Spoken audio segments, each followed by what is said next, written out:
Hello friends, Matt here with Donut Requiescat. I recently read The God Delusion because I know a lot of people read it, and I'm going to make a series of videos commenting on and responding to the book. First thing I want to say is that in some ways I enjoyed reading the book. Dawkins is a great writer. His rhetoric is fantastic, which is also one of the problems, right? Because it's so convincing. But I was really disappointed in a lot of ways because he misses what is known as high-level theology. He takes kind of the lowest and the worst forms and abuses of religion, and then he criticizes that. And he compares it with the highest ideals of atheism. And so I'm sure the book is very appealing because it has this simplified version of theology. And he turns to ridicule and emotional appeal and taking things out of context of the high-level theology in a way that most people are going to be able to understand and most people are going to be entertained and very convinced by. I recently listened to Lawrence Principe, who is a chemistry professor and historian of science, his course on science and religion, which I highly recommend, from the Teaching Company, the great courses. And in it he said this: "The extremist views tend to be simpler, less nuanced, and thus easier to communicate in a 15-second soundbite or a newspaper column. Try to imagine, for example, the USA trying to report on this commission document I just quoted from, which was a high-level theological passage relating science and evolution from the International Theological Commission, a document of the Catholic Church. This leaves the general public with the impression of a radical, irreconcilable division between science generally and religion generally, a conclusion that the historical and current reality oppose. In fact, such a division seems to be, in fact, what extremist wants, a life or death struggle for preeminence." So again, he takes the meanest forms of religion and theology and then compares it with the highest ideals of atheism.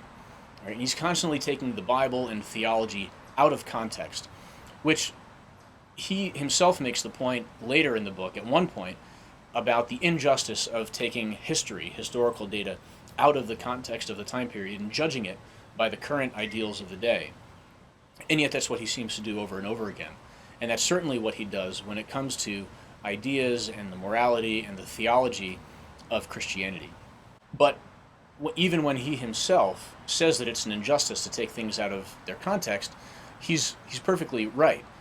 H.D.F. Kiddo, in his History of the Greeks, wrote, "To understand is not necessarily to pardon, but there is no harm in trying to understand. We, all of us, know how wide of the mark even an intelligent foreigner's estimate can be. He sees undeniable facts, but misinterprets them because his own mental experience is different. Other facts he does not see.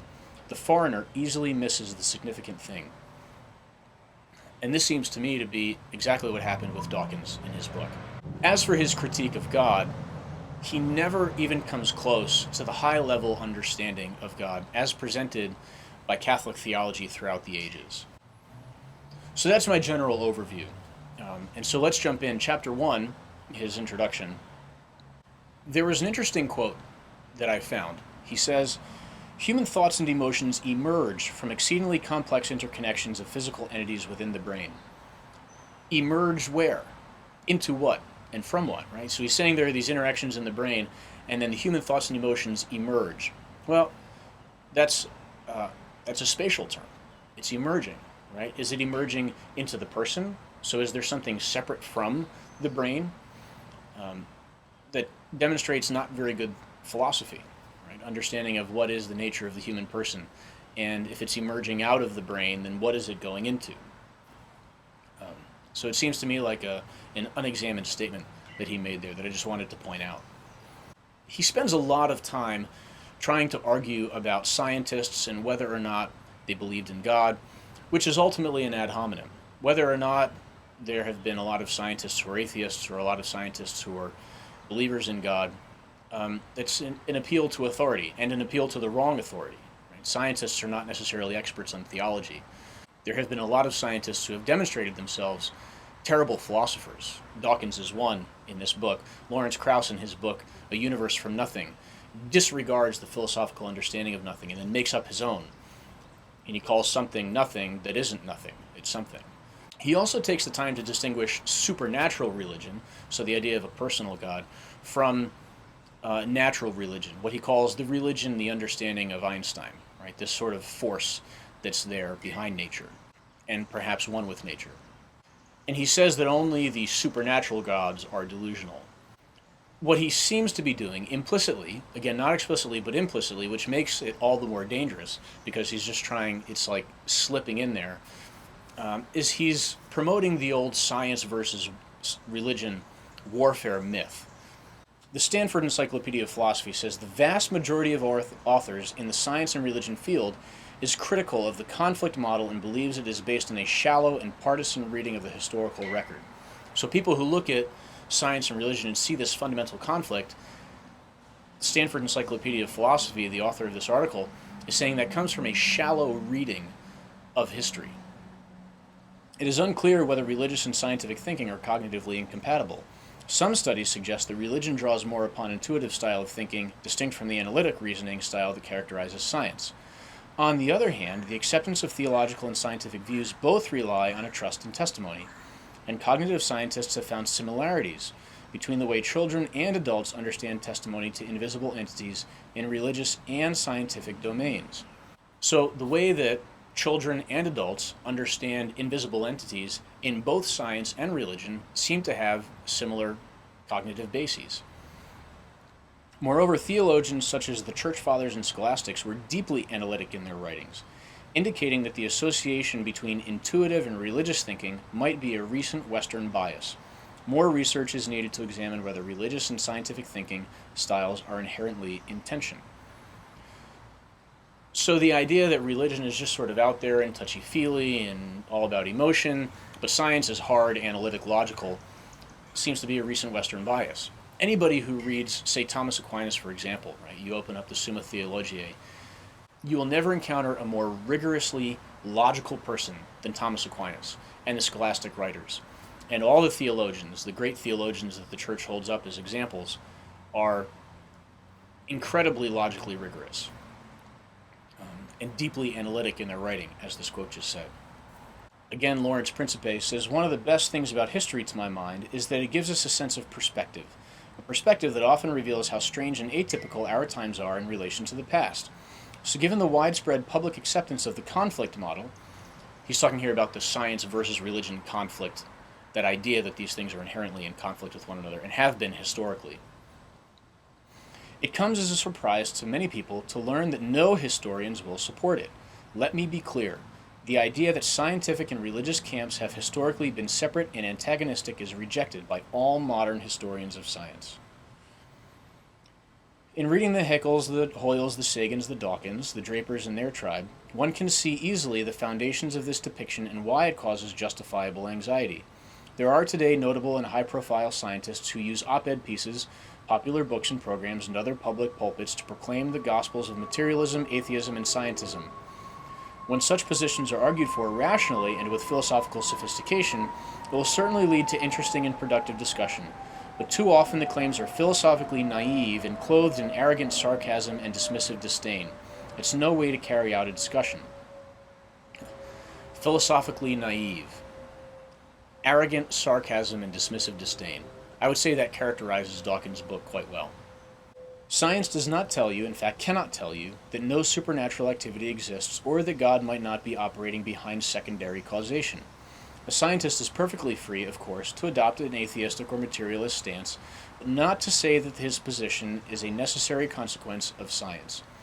There is a difference between allowed professional behavior and personal belief, and if some scientists, rightly enough, object to the intrusion of the uncredentialed into their field of play, then as a matter of professional courtesy, if nothing else, they have to mind their own manners when they try to play on the equally professionalized field of high-end theology.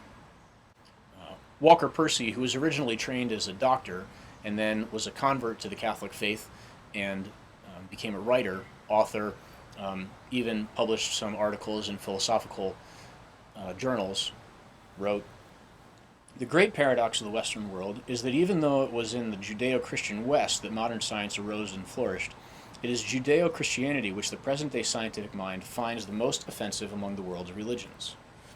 Richard Feynman, the great scientist himself, talking about God and science and this relationship, says, "I agree that science cannot disprove the existence of God. I absolutely agree. I also agree that a belief in science and religion is consistent. I know many scientists who believe in God. It is not possible to disprove the existence of God as far as I know." In the course of this first chapter, too, he takes some long quotations from, you might say, low-level sources, people threatening him, talking about atheism, and interestingly enough, he encourages people to read them twice, which I don't understand why he would do that. He himself later on refers to people who get it, people like Fulton Sheen.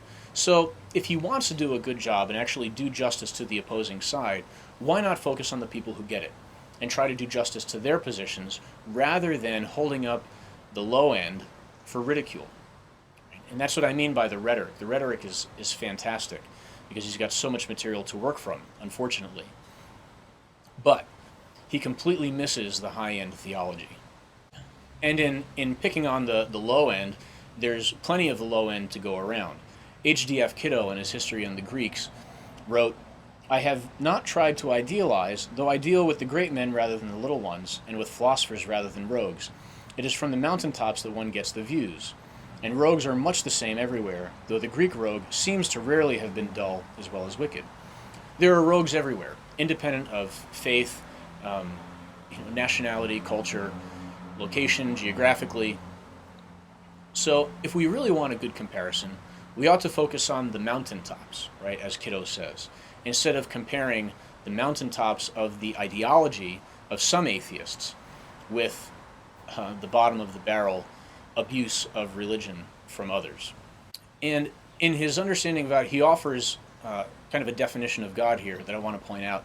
He says, "A theist believes in a supernatural intelligence who, in addition to his main work of creating the universe in the first place, is still around to oversee and influence the subsequent fate of his initial creation."